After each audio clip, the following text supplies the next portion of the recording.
Bonjour mesdames, messieurs, les fans de Buja Flavor. This is Buja Hit TV, the #1 channel of this industry of Buja Flavor. Chakinyamakuru cy'amakibazana bishashe muvuga muri industry of Buja Flavor. Nkuko tuma tubikora, reka tubaze dukengurukira Imana ya muri kumwe natwe. Everyday dusubira dukengurana n'abwe abakunzi ba Buja Hit TV. Uno munsi rero twagendeye wa mugwi murawi aho twawusanze kuri CCF bari misoro 3 ariko no mutwasimye kuyisanga kuri terrain kugira ngo tubabaze canke turabe ivyo batubwiye ko ari ivyo.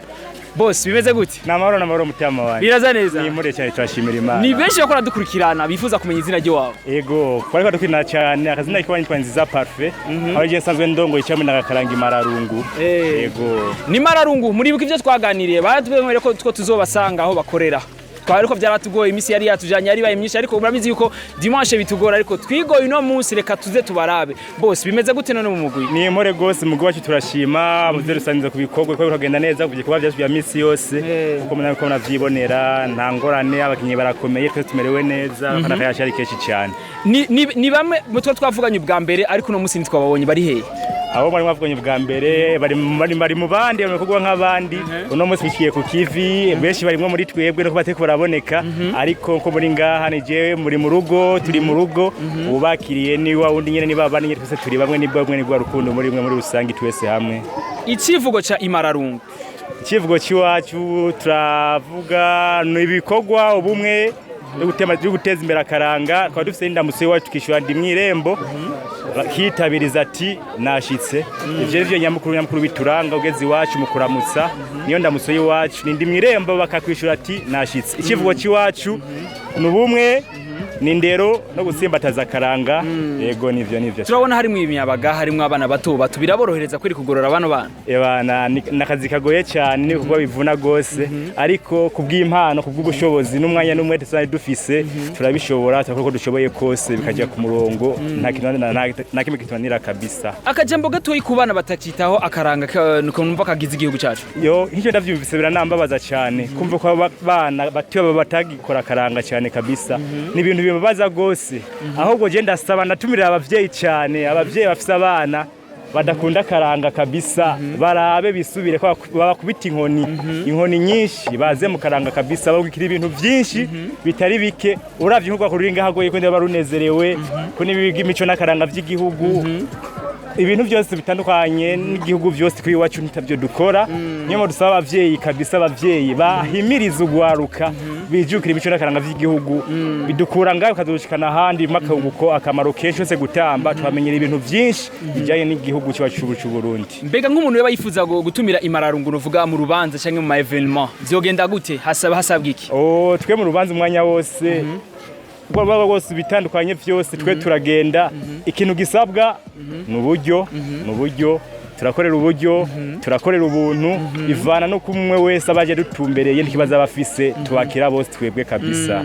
Nizere ko muri Imararungu mutarabu rubanza urubanza rwo rwose nizera umupfa kujamwo twebwe urubanza rwo rwose turarukora iz'umubabaro turaza tukaremesha mukaririmba mugatamba turatwenza abantu tukabakura mu baro barimwo tugakora amamanzi yo gutamba tugakora amamanzi y'ivy'ibihugu muri make ntabazanwe twituye tudakora vyose turagukorera kabisa nakiba tudashoboye.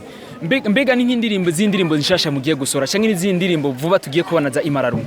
Indirimbo dufise tafisirimo ko turashootinga mwino misi bwe gusohoka vuba n'ururimbo zoza gwitwa mbwira n'ururimbo rohagiza ibintu vy'igihugu ivyiza vy'u Burundi kungene kera bambara kungene bahinga ikibiri kungene bakorera mu bumwe nivyo biza biri mu go rurimbo vuba mwitrenga ukwezi kumwe ndazi nayo zo mwamaze kuronka zamaze kwereka bene igihugu kugira abagihego n'abanaryohera ijisho. Mbega muri Imararungu muraririmba gusa mugatamba nta vyindi bihari? Twivyo dukora ni vyinshi ni association dufise ibintu vyinshi turaririmba dufise ama projet dukora turarima turatembera tukakora ibikorwa rusanga ahantu vyasivye tugasibura ahantu hari ibibazo vy'ivyo vyose aho badukeneye turafashanya n'intwaro mu bijanye n'ibikorwa vy'iterambere vyose ndakimwe twe tudakora kabisa. None ko tuzi ko turi muri periode y'amashure bigenda gute nuvuga abanyeshuri barabonekaga boss? Ebana kiretse abanyeshuri bigaba tumwanya twe dukora ku musi wa Mungu gusa mu gihe abanyeshuri baba bari kwishuri ico naco umwanya dukora simwanya munini cyane umwanya w'amasaha 2 gusa ukuvuga yuko umwana yitunganije neza akavamira ku munsi wa Mungu yo zisaha 2 naco bimubuza me gusa mbwiye cy'uburuhuko niho dufata tukatungana mu yindi minsi ko umwanya ubukwiye umwanya bari mwinshi niho dufata twogeramo ubundi munsi ntukagenda neza kiretse aba bari muri interna n'abatari muri internet bose bafite umwanya tuguma twakoze nta kibazo tugira duhura naco uretse abana batoya cyane nazi ko bagorana niko turagerageza n'ingufu byo dushoboye ikibazo ncano ngaho nyene mbega aba bana novuga turabona harimo inkumi nyinshi harimo abana bakiri bato mbeho abavyeyi babo barazi ko bari ngaha nta mwana umwe atazi umuvyeyi kwiwe kari ngaha binasubiye kanatsinda kandi umwana umwe wese twe turagerageza tugashika kumuhana tugasigura abavyeyi cabarimwo umwanya dukora komisa agize ingorane zibi agacenga cyangwa kwepa akabeshya ko yari gamushangu ya Kimararungu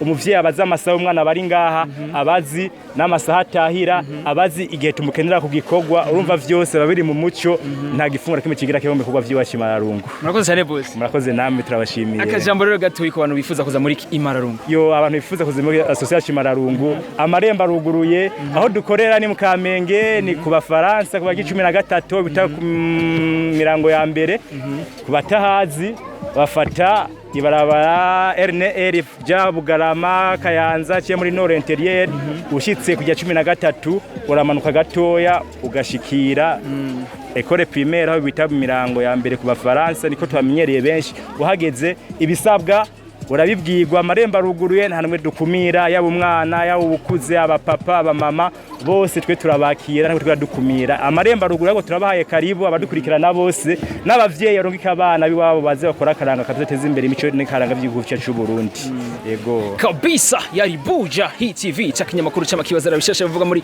Industry Buja Flavor mwumvise Imararungu ivyo babasaba ni muze hano wa musore uzi yuko ukunda gustika wowe uzi yuko ukunda kuresha abakobwa ingo uvuze ingoma uririmbe mu bandi ngaho utera imbere uteze imbere akaranga kiwacu tuzosubira rero inshallah imana bikunze ntibagire kugira subscribe